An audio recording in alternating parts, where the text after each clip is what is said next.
It was on the 9th of November, the eve of his own 38th birthday, as he often remembered afterwards.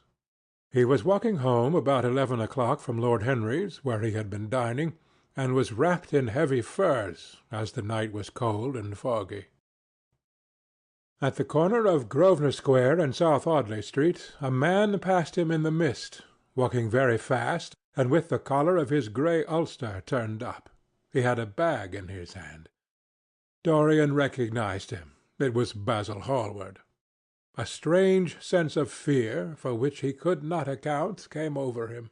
He made no sign of recognition, and went on quickly in the direction of his own house. But Hallward had seen him. Dorian heard him first stopping on the pavement, and then hurrying after him. In a few moments his hand was on his arm. "Dorian! What an extraordinary piece of luck! I have been waiting for you in your library ever since 9 o'clock. Finally I took pity on your tired servant and told him to go to bed, as he let me out. I am off to Paris by the midnight train, and I particularly wanted to see you before I left. I thought it was you, or rather your fur coat, as you passed me, but I wasn't quite sure. Didn't you recognize me? In this fog, dear Basil? Why, I can't even recognize Grosvenor Square.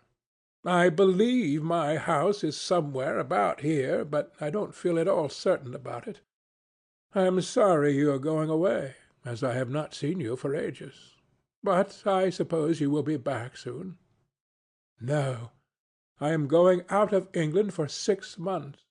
I intend to take a studio in Paris and shut myself up till I have finished a great picture I have in my head. However, it wasn't about myself I wanted to talk. Here we are at your door. Let me come in for a moment. I have something to say to you." "I shall be charmed. But won't you miss your train?" said Dorian Gray languidly, as he passed up the steps and opened the door with his latchkey. The lamplight struggled out through the fog, and Hallward looked at his watch. "Oh, I have heaps of time," he answered. "The train doesn't go till 12:15, and it is only just 11. In fact, I was on my way to the club to look for you when I met you. You see, I shan't have any delay about luggage, as I have sent on my heavy things. All I have with me is this bag, and I can easily get to Victoria in 20 minutes. Dorian looked at him and smiled. What a way for a fashionable painter to travel! A Gladstone bag and an ulster.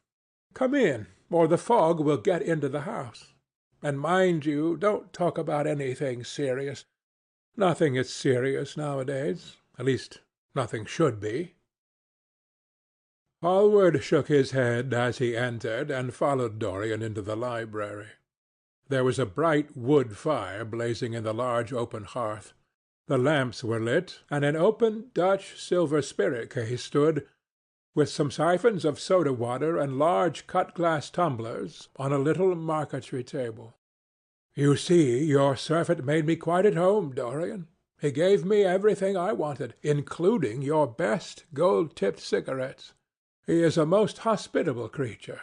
I like him much better than the Frenchman you used to have. What has become of the Frenchman, by the way?" Dorian shrugged his shoulders. "I believe he married Lady Radley's maid, and has established her in Paris as an English dressmaker.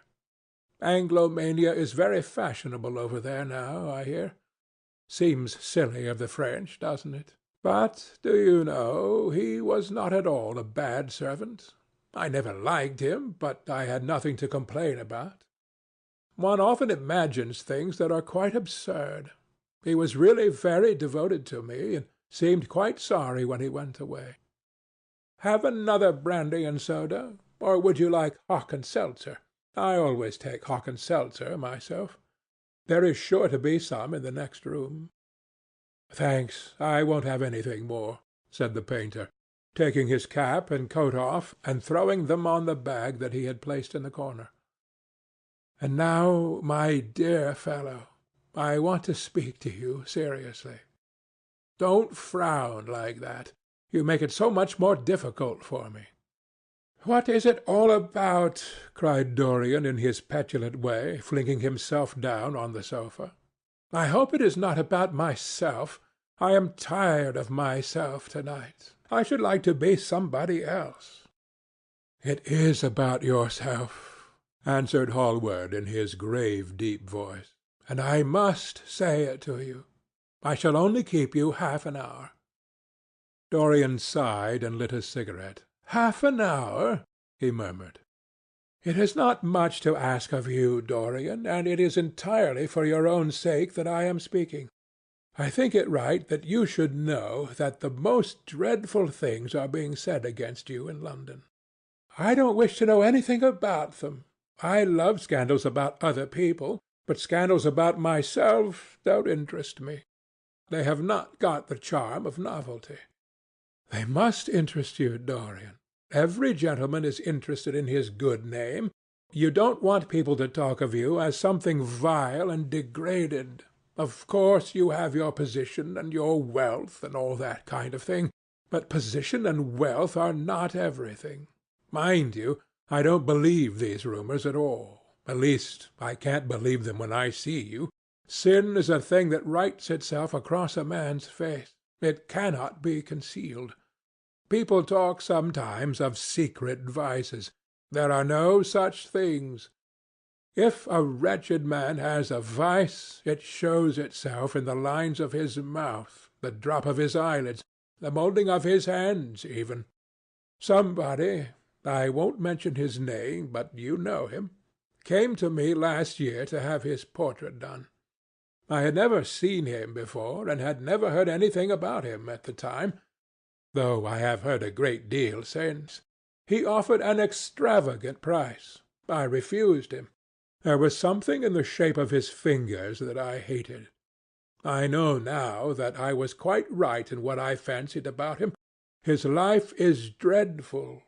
But you, Dorian, with your pure, bright, innocent face, and your marvellous, untroubled youth, I can't believe anything against you.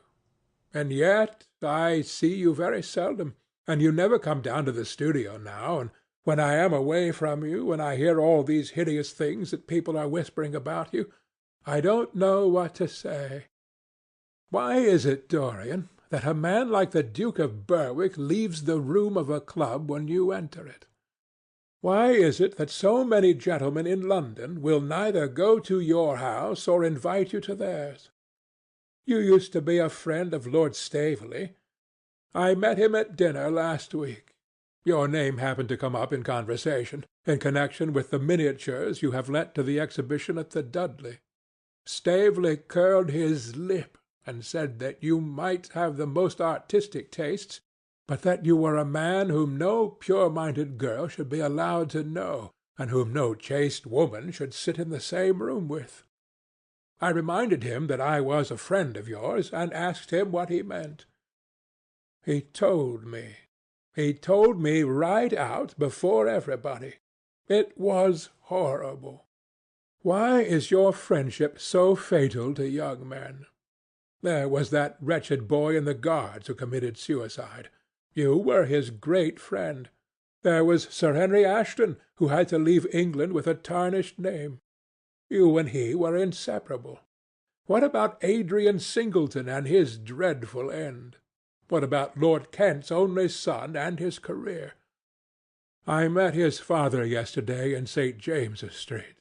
He seemed broken with shame and sorrow.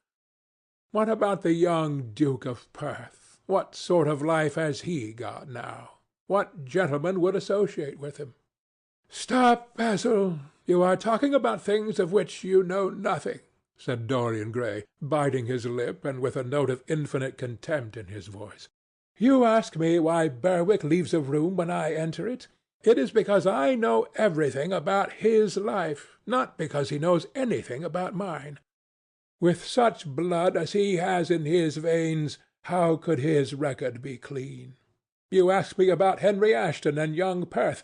Did I teach the one his vices and the other his debauchery? If Kent's silly son takes his wife from the streets, what is that to me? If Adrian Singleton writes his friend's name across a bill, am I his keeper? I know how people chatter in England.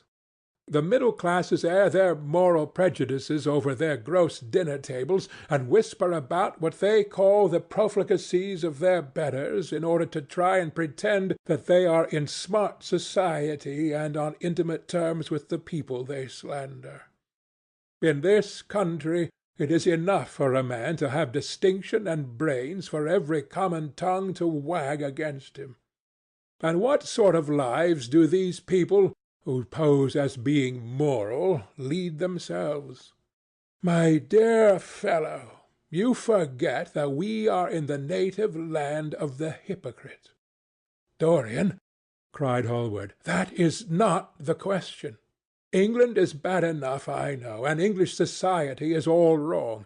That is the reason why I want you to be fine. You have not been fine. One has a right to judge a man by the effect he has over his friends. Yours seem to lose all sense of honor, of goodness, of purity. You have filled them with a madness for pleasure. They have gone down into the depths. You led them there. Yes, you led them there, and yet you can smile as you are smiling now. And there is worse behind. I know you and Harry are inseparable. Surely for that reason, if none other, you should not have made his sister's name a byword. Take care, Basil, you go too far. I must speak, and you must listen. You shall listen. When you met Lady Gwendolen, not a breath of scandal had ever touched her. Is there a single decent woman in London now who would drive with her in the park? Why, even her children are not allowed to live with her. Then there are other stories, stories that you have been seen creeping at dawn out of dreadful houses and slinking in disguise into the foulest dens in London. Are they true? Can they be true? When I first heard them, I laughed. I hear them now, and they make me shudder. What about your country house and the life that is led there? Dorian, you don't know what is said about you. I won't tell you that I don't want to preach to you. I remember Harry saying once that every man who turned himself into an amateur curate for the moment always began by saying that, and then proceeded to break his word. I do want to preach to you.